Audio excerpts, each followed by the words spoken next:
Olá, começa agora mais um programa Cidadania na TV Senado e no programa de hoje falaremos sobre o aumento dos casos de diabetes. As previsões recentes vêm sendo superadas e a projeção global do Atlas da Federação Internacional da Diabetes em 2025, que era de 438 milhões, já foi ajustada para 463 milhões em 2022, ano passado. O que fazer para conter esse avanço? Para conversar com a gente hoje sobre esse assunto, a nossa convidada é Carla Mello, coordenadora do Departamento de Saúde Pública da Sociedade Brasileira de Diabetes. Bem-vinda, Carla. Olá, Sérgio. Obrigada pelo convite. É um prazer e uma honra poder discutir diabetes aqui com vocês no programa Cidadania. Carla, o Brasil é o 5º colocado na incidência de pacientes diagnosticados com diabetes no mundo, superando 16 milhões de casos. E a previsão para 2030 é que essa incidência vá até além dos 21 milhões de casos. Eu te pergunto, o que fazer para conter esse avanço ou até para reverter essa tendência de aumento desses casos? Bom, Sérgio, infelizmente o diabetes é uma epidemia, né? É uma doença crônica que afeta milhões, como você descreveu, né, de pessoas. E o ponto principal, Sérgio, em diabetes, principalmente se falando, porque tem aumentado todos os casos de diabetes. Diabetes tipo 1, depois nós podemos falar o que é o tipo 1, o que é o tipo 2, os dois casos vêm aumentando, né? Tanto de diabetes tipo 1 como de tipo 2. Falando especificamente em diabetes tipo 2, a estratégia mais importante para evitar é fazer a sua prevenção. Como fazemos isso? Com um estilo de vida mais saudável, Sérgio.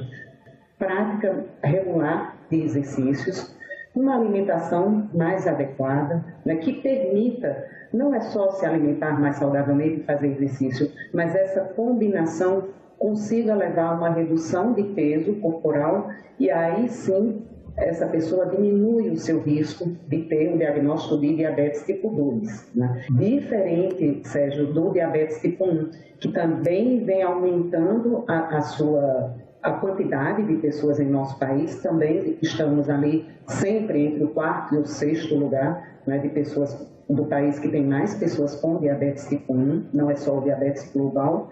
Esse não tem como nós fazermos mudanças de estilo de vida para evitarmos o diagnóstico. Mas a grande maioria, Sérgio, de pessoas com diabetes tem o tipo 2. Né? Então, o tipo 2 a gente tem sim como prevenir com um estilo de vida mais saudável. Aproveitando que você mencionou, então, dos tipos, né, para contextualizar aqui para o programa, qual a diferença entre os tipos de diabetes? Nós temos diversos tipos de diabetes, né? Eles se assemelham por uma característica em comum que todos têm, que é o aumento do açúcar no sangue, o aumento da glicemia, tá? Mas nós temos o mais frequente, que representa em torno de 90% das pessoas com diabetes, tem o diabetes do tipo 2, que se inicia mais frequentemente após os 45 anos de idade, e ele tem uma associação muito forte com a história de pessoas na família com o mesmo diagnóstico, com a história de obesidade familiar, com o sedentarismo. Esse é o tipo mais frequente, Sérgio. E nós temos o diabetes tipo 1, que normalmente esse diagnóstico é feito na infância ou na adolescência, né, mas também pode ser diagnosticado em indivíduos na idade adulta, mas esses indivíduos eles sofrem uma agressão que nós chamamos autoimune, o seu próprio corpo agride as células que produzem insulina. Então, ele perde completamente a capacidade de produzir insulina. E esse tipo de diabetes, Sérgio, como eu chamei a atenção, também vem aumentando em nosso país. Temos também o diabetes gestacional. Não podemos deixar de falar sobre ele, que acomete mais de 8% das mulheres durante a gravidez. Acabou a gravidez, esse tipo de diabetes, ele desaparece. Mas essas mulheres têm que ficar atentas, porque após os 45 anos de idade, elas também têm um risco bem grande de terem o diagnóstico de diabetes do tipo 2. Então, pelo que você explicou, imagino que o tipo 1 seja o mais grave, é isso? Eu diria que ele tem um problema maior para estabilizar a sua glicemia. Por quê? Uma dificuldade maior. Porque o tratamento é mais complexo, Sérgio. Só para você ter uma ideia, as pessoas com diabetes tipo 1 devem usar 2 tipos de insulina. Uma insulina que nós chamamos de ação prolongada, que mantém a glicemia normal nos períodos entre as refeições enquanto dormimos, né? E temos as insulinas rápidas, que devem ser administradas imediatamente antes da refeição, das refeições, ou 15 minutos antes, 30 minutos antes, depende da insulina usada. De qualquer forma, é um tratamento complexo, Sérgio, porque a gente tem que olhar o prato. Quanto eu coloquei de carboidratos no meu prato? Porque esse é o nutriente que mais aumenta a glicemia. E a pessoa com diabetes tipo 1 que não produz essa insulina, ela vai lançar mão de aplicar essa insulina rápida para cobrir a sua alimentação. Diferente de você, Sérgio, você quando se alimenta, que ingere carboidratos, arroz, feijão, enfim, batata, esses nutrientes, eles sobem a sua glicemia.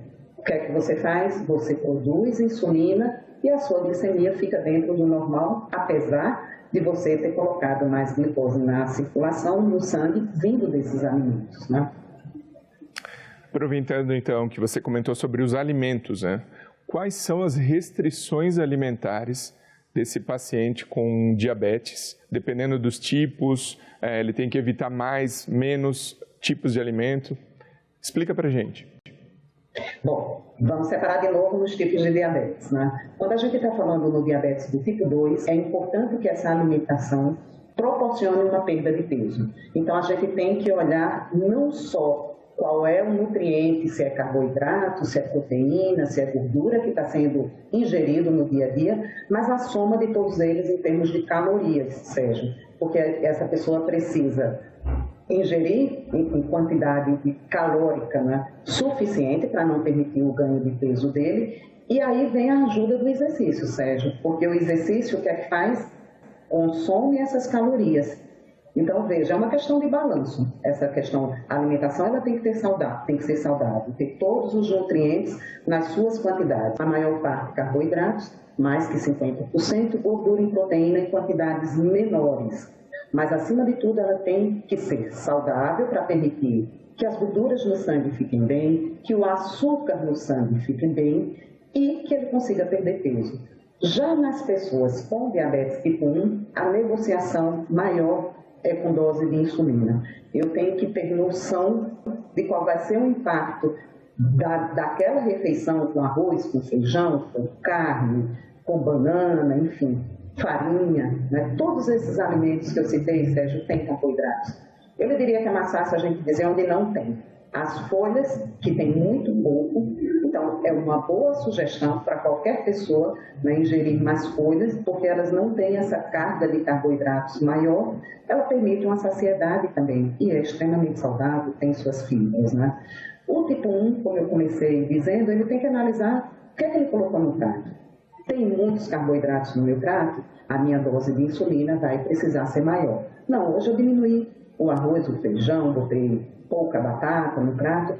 Então, aí essa dose tem que ser equilibrada de acordo com esse nutriente, que é o carboidrato, que está no prato, mas que vai chegar no sangue como glicose, como açúcar. Essa medição, você comentou da medição, né, da insulina. Hoje, quais são as tecnologias da medicina para esse paciente tipo 1, principalmente, né, que precisa fazer esse controle do nível de insulina, e como que funcionam essas novas tecnologias da medicina para atender esses pacientes? Excelente pergunta, Sérgio. E gostaria de dizer que nós temos de padronização do tratamento com insulinas no SUS. Esse tratamento evoluiu, né? Nós temos as insulinas humanas, que são insulinas que foram descobertas há mais tempo atrás, né? Na evolução dessas insulinas vieram o que nós chamamos de análogos de insulina da insulina humana, ou insulinas análogas. Essas insulinas, elas são evolução. E que elas evoluíram? Na sua forma de ação. Então, a insulina humana, NPH, ela é uma insulina que a gente precisa administrar mais vezes ao dia para fazer aquele pano de fundo, né, mantendo a glicemia normal enquanto nós estamos entre as refeições ou enquanto dormimos, como eu comentei, né? Já temos incorporado no SUS o análogo de insulina de ação prolongada, que é uma insulina que você consegue aplicar uma vez ao dia, Sérgio. Então, ao invés das 2 a 3 aplicações que a gente faz da MTH ao dia. Então, é bastante interessante. Já a insulina de ação rápida, nós temos no SUS também a insulina humana regular e temos os análogos de insulina de ação rápida. Eles são bem interessantes, principalmente quando a gente fala no tratamento de pessoas com diabetes tipo 1, porque elas têm uma ação mais rápida, Sérgio. Então, elas conseguem subir rapidamente a sua ação, reduzindo a glicose dos alimentos que vieram dessa refeição. Então, e tem um tempo de duração mais curta. Elas evitam hipoglicemias lá para frente, quando o alimento já foi todo digerido, né, metabolizado. Então, são insulinas, nós temos todo esse arsenal terapêutico. Depois das insulinas, pensando em pessoas com diabetes tipo 1, as tecnologias que ainda estão por vir, estou falando em termos de SUS, mas que nós já temos disponíveis, são os sensores de glicose, que são equipamentos que medem a glicose continuamente, Sérgio, sem a necessidade de você ter que fazer aquele furo na ponta do dedo para verificar quanto está a sua glicemia. Né? E temos as bombas de insulina. Tá? As bombas de insulina são equipamentos que fazem uma administração continuada de insulina, bem interessante, diminui o número de aplicações, porque já fica uma cânulazinha no subcutâneo que você toca a cada 3 dias e que permite um tratamento que nós dizemos mais fisiológico, né? A forma de administração da bomba de insulina permite que o tratamento fique mais parecido com a sua secreção de insulina, Sérgio. Agora, Carla, tem pacientes também que fazem um tratamento com uso de medicação oral, certo? Isso. Seriam os pacientes mais do tipo 2 e como que é a rotina desse paciente do tipo 2 que ele consegue controlar de repente só com a alimentação, uma atividade física e a medicação de uso oral? Isso mesmo, Sérgio. O paciente com diabetes tipo 2, a gente tem que entender antes como é que essa doença se inicia, né? Primeiro, existe o que nós chamamos de uma dificuldade na ação da insulina causada pelo excesso de peso, ou seja, então, principalmente o aumento da gordura abdominal traz uma dificuldade na ação da insulina. Então, nós temos medicamentos orais, né, agora eu vou falar só dos orais, que melhoram a ação da insulina nesse indivíduo, que tem a sua insulina agindo dificilmente pela presença de gordura.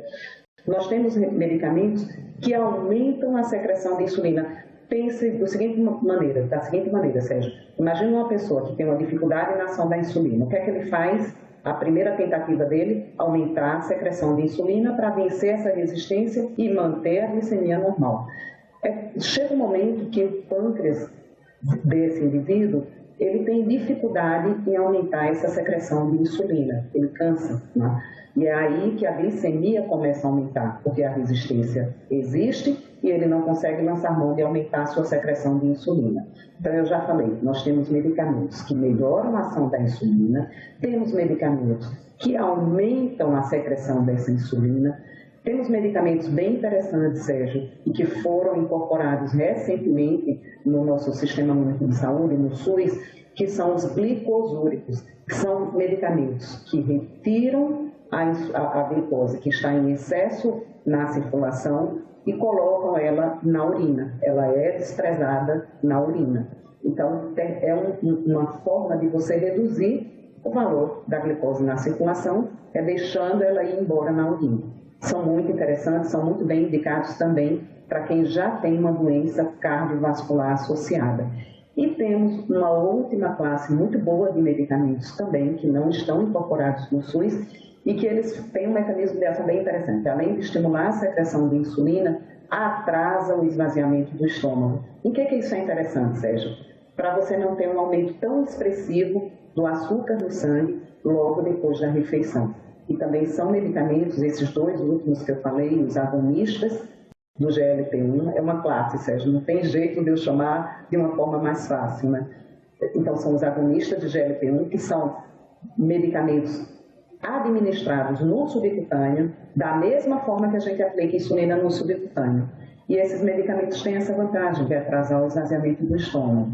Todos os demais são comprimidos, né? A nossa metformina, a nossa glicosida, esse glicosúrico, como eu disse, que foi incorporado, que foi a dapaglifosina, que também vai ajudar. Veja, esses dois grupos vão ajudar o indivíduo que está com excesso de peso a controlar melhor a glicemia, mas também perdendo peso, o que é muito bom, Sérgio. Carla, quando que a gente pode dizer que uma pessoa já é diabética?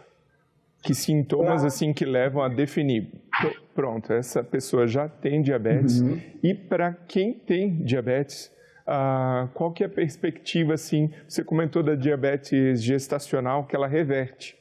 A perspectiva, a expectativa de quem tem diabetes de reverter na fase adulta, ou seria contínuo e sem cura, e a pessoa tem que conviver com o tratamento? Tá, só para a gente já tirar, desculpa, o tipo 1 dessa discussão, o tipo 1, até hoje nós não temos cura ainda, né? Temos um medicamento que foi testado recentemente que pode atrasar o diagnóstico, mas nós ainda não temos medicamentos que promovam a cura do diabetes tipo 1. Mas em relação ao diabetes tipo 2 e o tipo 1 também, como é que nós fazemos esse diagnóstico? Pela presença de sintomas com exames laboratoriais alterados. Então, que sintomas são os mais frequentes? Nas crianças, os sintomas são muito mais importantes, porque ele perde a capacidade de secretar insulina. Então, ele vai ter muita sede, urinar muito, comer muito e, mesmo assim, perder peso. Esses são os sintomas clássicos da criança, do adolescente ou do adulto jovem com diabetes tipo 1. O tipo 2, Sérgio, ele é um diagnóstico que os sintomas vão aparecendo mais lentamente, o que permite, às vezes, que o indivíduo se adapte, né? Então, é aquele senhor que está levantando 2 vezes à noite para ir ao banheiro, mas ele associa isso à próstata que está aumentada. É aquele indivíduo que também passou a perder peso. Existe uma coisa bem importante, Sérgio, que é chamar a atenção de quais são os fatores de risco. Quem são as pessoas que devem procurar fazer o diagnóstico do diabetes? São aqueles indivíduos que têm mais de 45 anos de idade, que têm um sedentarismo, não têm uma prática regular de exercício, de atividade física, têm um histórico familiar de pessoas de primeiro grau, pai, mãe, irmão, né, também com diagnóstico de diabetes. Aí eu falo do diabetes tipo 2, associado ao peso aumentado também, então a obesidade é um fator de risco importante. Né? Colesterol HDL, que é o colesterol bom, ou seja, baixo. Triglicérides, que é uma gordura na circulação elevada. Aqueles que têm hipertensão. Então, essas pessoas que estão com essas características devem procurar o médico para avaliar a sua glicemia de jejum, porque é por meio dela que a gente diagnostica o diabetes. Que valores? Acho que é interessante a gente falar de valores, né? De 70, glicemia de jejum normal, 70 a 99 miligramas por decilitro. De 100 miligramas por decilitro até 125, nós dizemos que essa glicemia está alterada, a glicemia de jejum está alterada, mas a gente não fecha o diagnóstico de diabetes. Ele é o que nós chamamos de pré-diabético, né? E, Sérgio, esse é um grupo muito interessante de tentar fazer essa prevenção, que é a evolução de pré-diabético para diabético. Como é que a gente faz isso? Mudando o estilo de vida, tá? Basicamente, essa é a melhor forma de você evitar essa migração de pré-diabetes para diabetes do tipo 2, tá? E quando é que eu vou dizer pelo exame laboratorial que a pessoa tem diabetes? Olhando uma glicemia de jejum maior ou igual a 126 miligramas por decilitro. Eu repito esse exame mais uma vez e eu confirmo o diagnóstico de diabetes. Existe um outro exame que nós usamos também, Sérgio, para identificação de risco de ter diabetes, que nós chamamos de hemoglobina glicada. Essa hemoglobina glicada, imagine uma média dos 3 últimos meses da sua glicemia. É isso que ela nos diz. Qual foi a média da sua glicemia nesses 3 últimos meses? Então, olhando a hemoglobina glicada, se ela é menor que 5,7%, eu digo que a pessoa não tem risco de diabetes. Se ela está entre 5,7% e 6,4%, eu também vou enquadrar essa pessoa na característica de como pré-diabético, Sérgio. E aí, de novo, mudança de estilo de vida é muito importante para que essa pessoa consiga, né, dar um passo atrás. Não ter mais o pré-diabetes, não ter mais nenhuma alteração na sua glicemia.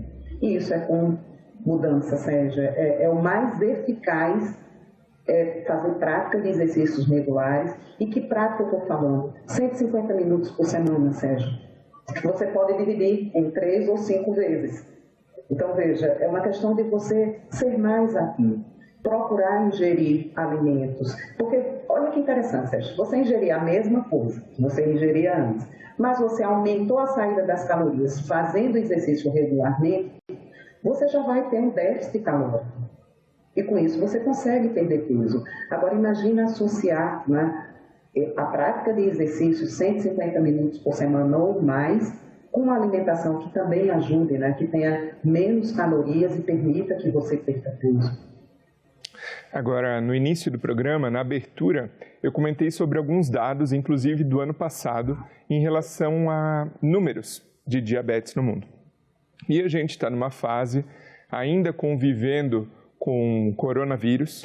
E durante o lockdown, durante a pandemia, muitos lugares fechados, eu imagino que enorme parte da população deixou de praticar exercícios, se alimentou mal, ali lockdown, às vezes não tinha muita motivação para se alimentar bem.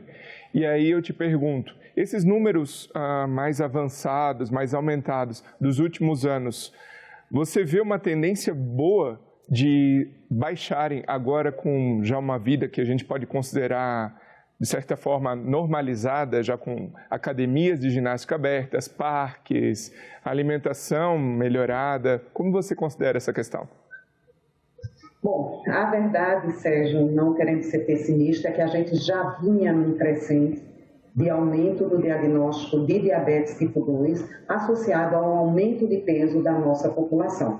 E, aliás, não só da nossa, né? Isso é uma questão mundial. Então, a gente já vinha, né, Sérgio, nessa trajetória, aumentando a obesidade, aumentando o número de pré-diabéticos e de diabéticos do tipo 2.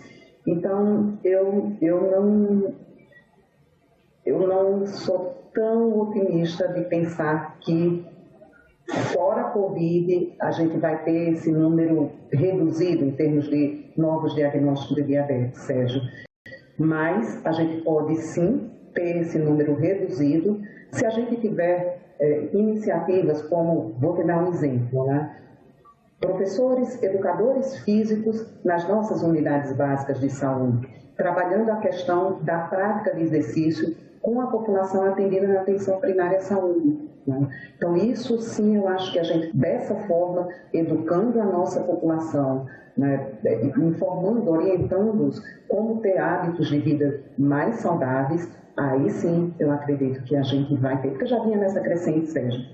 A gente já vinha com o aumento da obesidade, junto com o aumento do diabetes tipo 2. Eu acho que a pandemia da Covid, ela acentuou, sim, um problema em termos de controle, né, de glicemia.